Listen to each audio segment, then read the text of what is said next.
Yurtimizga fasllar kelinchagi bo'lmish bahor tashrif buyurmoqda. Borliq tabiat uyg'onish, yangilanish, yosharish ishtiyoqida yonib turadi. Bahor gullari bo'lmish chuchmomoyu lola qizg'aldoqlarning xushbo'y hidlari ayollar dimog'ini tutib turadi. Go'zal va betakror yurtimizga bahor nafas kirib kelayotgan ushbu kunda tabiat uyg'onib chiroy ochayotgan shukuhli lahzalarda muhtaram opa-singillar, munis onaxonlar, lobar qizlar, sizlarni barchangizni 8-mart Xalqaro xotin-qizlar kuni bayrami munosabati bilan chin qalbimizdan tabriklashga ijozat bergaysizlar. Assalomu alaykum mo'tabar onaxonlar. Bir qo'lda beshigu, bir qo'lda dunyoni tebratguvchi aziz opa-singillar.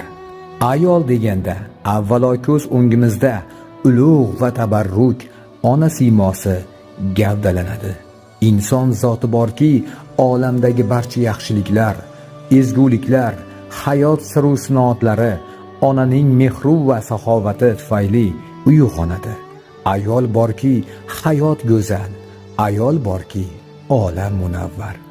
Kimdir savol berdi Atkil Muhammad.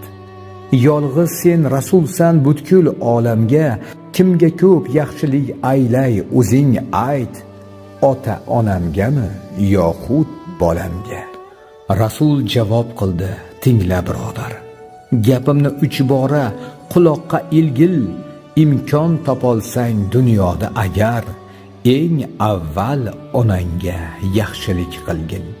Bu hikmat sharhini o'yladim uzoq.